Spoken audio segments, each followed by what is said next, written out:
sempre que a gente vai falar de batalha, o pastor faz menção sobre ele ter servido o exército. Eu amo falar disso. Ele sempre fala disso. E uma coisa que a gente entende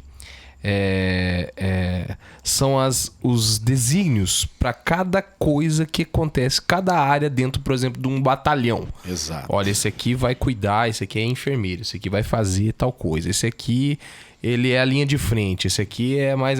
Enfim, falando de demonologia, a gente pode entender que demônios também são bem organizados nesse quesito de funções daquilo que é designado para ele fazer, ou é todo mundo fazendo só a maldade mesmo de qualquer jeito? Como é que é? Não. Que bom se fosse assim, né? A gente lograria êxito. Por quê? Porque a gente entraria no meio dessa bagunça organizadamente e venceríamos o desorganizado. Porque a lei da lógica é essa: o organizado vence o desorganizado. Essa é a grande verdade, não é mesmo? Então, assim, primeiro que o mundo das trevas, ele não cria, ele copia, entende? Então, assim, ele é uma cópia daquilo que ele conhece. E o que é que o reino das trevas conhece muito bem? O reino da luz. O reino da luz é um reino de organização. Deus é organizado. Então, o inferno, o mundo das trevas, é um reino em conflito com eles mesmos. Existe uma linha da demonologia que explica que os espíritos do mal, eles não se dão entre eles. Eles brigam entre eles.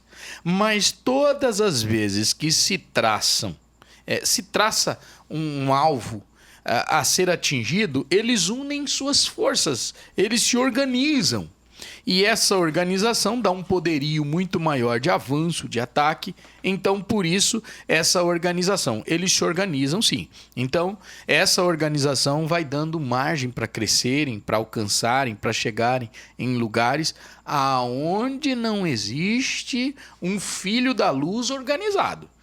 Porque se encontrar alguém do reino, né, com organização, eles podem estar organizados da forma que for, eles vão ter que cair por terra em nome de Jesus.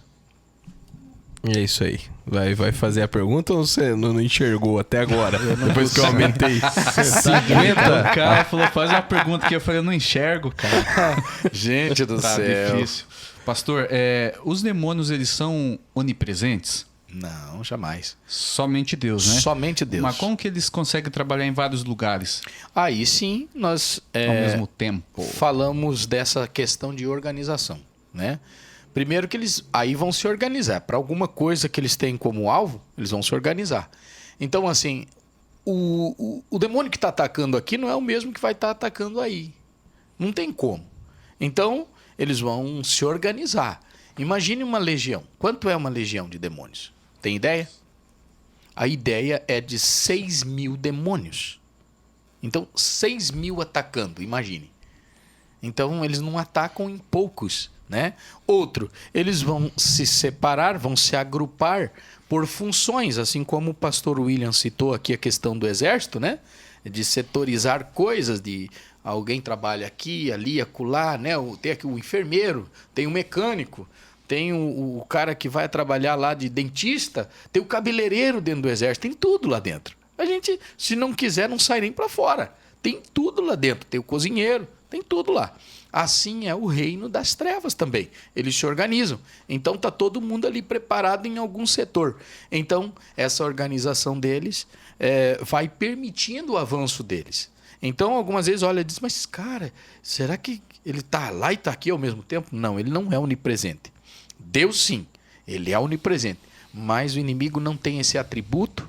Graças a Deus por isso, perdeu mais essa, né? Então eles precisam se organizar, porque senão não tem jeito. Deixa eu aproveitar a fala.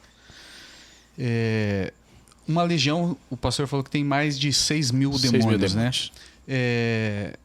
Como que o corpo humano aguenta isso? Porque eu já vi em vários canais de podcast, ou enfim, até mesmo em igreja, falando aqui duas legiões aqui. Como que aguenta? Boa pergunta. É pergunta muito inteligente. Vamos lá. Primeiro que não aguenta. O corpo humano não aguenta. tão real que não aguenta que esse corpo ele é sucumbido, ele cai ao chão, ele não resiste, né? Tão forte é que há um estudo, eu não vou conseguir trazer a fonte agora, mas recentemente eu participei de uma escola de libertação, onde a professora que estava na matéria, ela explica o fenômeno de um ataque espiritual, né, de um exorcismo, no momento em que uma pessoa está sendo possuída por um espírito, possessa por um espírito. Ela explica em números, e eu não vou saber dizer agora, não me recordo, diz que há um momento ali que o cérebro do indivíduo ele frita. Você imagina o poder, a energia que se suga do ser humano, o que ele está vivendo ali no momento de uma ação tão real que o que responde à mão do indivíduo ficar assim, ó? O que leva ele a entortar isso aqui, as suas mãos? Não é apenas um ataque no músculo. O músculo não vai fazer isso. Não é um ataque no tecido, na pele. Vai agir aqui, ó. Aqui dentro é o que governa tudo isso aqui. Não tem comando nos dedos se a minha mente não der esse comando. Então imagine agora o cérebro de alguém fritando por uma possessão demoníaca, né? O espírito possuindo alguém. Esse alguém frita, meu. Esse alguém, você pode ver que a boca dele espuma algumas vezes. Tem gente que vai espumar toda a boca. Já peguei casos da pessoa estar com uma boca assim, que quase que eu desisti de fazer o exorcismo de nojo.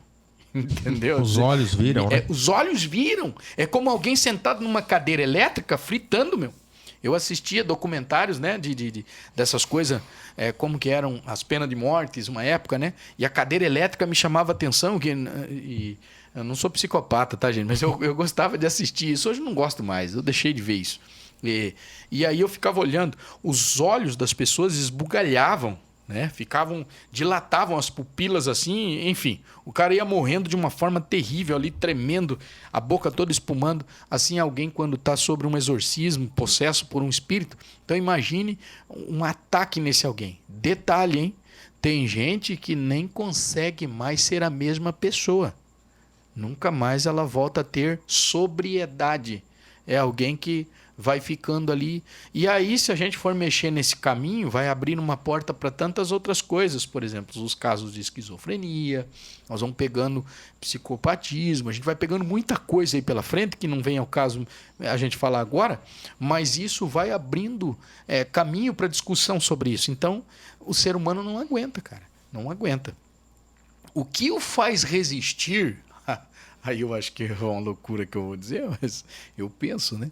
Eu acredito que o que o faz resistir de não morrer com uma ação tão forte do mal é um propósito de Deus pela vida desse alguém. Eu penso que Deus deve ter dito, olhando para esse alguém, dizendo: pode todas as forças do mal imperarem contra esse mal, tem um projeto com ele.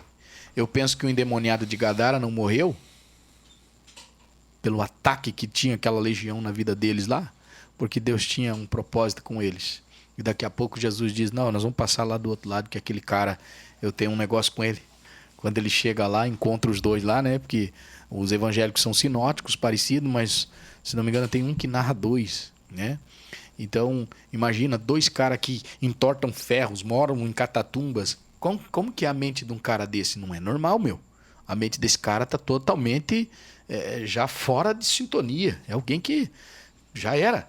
Nós pegamos um caso no Paraguai do cara que ele estava dentro de uma jaula. Ele era acorrentado dentro de uma jaula. Ele comia as comidas que o pessoal empurrava lá. Entendeu? Esse cara, ele era manchete no Paraguai, nos jornais, porque ele era considerado um monstro. E ninguém entrava, ninguém tinha, porque ele tinha uma força descomunal. Ele era um bicho, literalmente, possesso por espíritos. Aí um dia um pastor amigo meu do Paraguai disse: pastor, vamos lá orar por ele? Eu disse: vamos. Ele disse: vamos abrir essa jaula, você tem coragem de entrar lá dentro? Eu falei: tenho, vamos abrir a jaula e vamos entrar lá dentro. Olha que loucura, cara. A gente se preparou, quando a gente estava chegando próximo de ir lá, veio a notícia que ele havia falecido. Não deu tempo da gente chegar lá. Nessa época eu estava ainda bem mais jovem, né? Então eu tinha vigor para jejuar lá uma semana de jejum, 3 dias, 4 dias. Então era muito empenho, era muita entrega. Hoje eu vejo muita gente dizendo: quero ser libertador, quero ser libertador. Meu irmão, você não sabe o que é isso. É uma entrega fora do normal, fora do comum. Você tem que viver uma vida de uma forma a entender que as coisas aqui dessa terra quase não servirão para mais nada, absolutamente. A gente só vive com os pés na terra, mas a cabeça está no céu. Então, é terrível, o Yuri, é terrível. A pessoa, ela passa por um processo ali que eu digo que ela possivelmente sobrevive por causa do amor de Deus por essa vida, acreditando que esse alguém será um instrumento que Deus vai usar. Eu digo sempre que eu não acredito que Jesus passou do outro lado daquele rio apenas para dizer aos discípulos, olha, eu vou ensinar vocês a tirar uma legião. Não. Eu penso que Jesus deve ter pensado no seguinte, se esse cara faz tudo isso, munido por uma força do mal, imagina esse cara cheio do meu poder, do que ele vai fazer. Porque onde abundou o pecado, superabundou a graça. Que maravilha. Né? Pastor, num processo de exorcismo, a libertação, né? Vamos colocar que ali a pessoa esteja com uma legião ou 2 legiões. Nesse processo, a pessoa ela é liberta de uma só vez?